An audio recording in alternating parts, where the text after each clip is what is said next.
नमस्कार दर्शक बंधु ओडिया प्रेम टी को आपण मानक पुणी थे स्वागत। सुभद्रा योजना को नहीं बड़ सूचना देते उपमुख्यमंत्री प्रभाती परिडा। उपमुख्यमंत्री प्रभाती परिडा नुआ आवेदनकारी मान समीक्षा सह आगामी सुभद्रा योजनार किस्ती टंका केबे आसिबो एहा नहीं करिसेंती बड़ घोषणा। तेबे आसन जानिया संपूर्ण अपडेट कौन रही पूरा खबर एवं केबे आपण मानक अकाउंट को सुभद्रा योजनार किस्ती टंका पहुंचीबो जानिबा संपूर्ण अपडेट बास्ता पूर्व वीडियो को लाइक करिया सह आम चैनल को सब्सक्राइब करी बेल आइकन को दबाइ रखिए। उपमुख्यमंत्री प्रभाती परिडा मतरे नुआ आवेदनकारी समीक्षा पर कहुई जे सुभद्रा योजना 3,17,966 जन नूतन आवेदन करिसेंती। समीक्षा अनुसार 82,036 जन को डीबीटी सक्रिय करिया कहुई। सेहीपरि 28,611 जन को बायोमेट्रिक ई-केवाईसी संपूर्ण करने निर्देश दि जाएगी। एसह 3,53,069 जन क्षेत्र में फिक्स इनक्वारी संपर्कित मामलार शीघ्र समाधान करने को अधिकारी निर्देश दि जाएगी। उपमुख्यमंत्री कहते रक्षाबंधन पूर्व यह समस्त प्रक्रिया शेष करने को लक्ष्य रखा। आगामी जुलाई 25 सुधा समस्त इनक्वारी शेष हो सारी। यापर किसी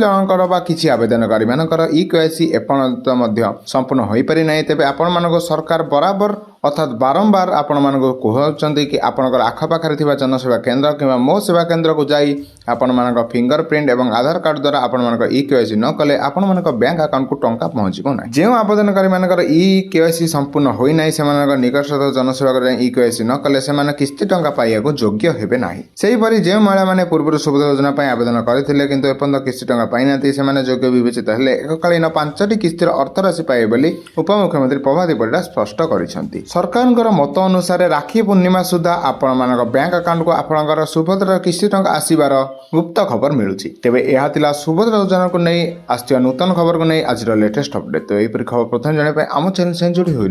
धन्यवाद।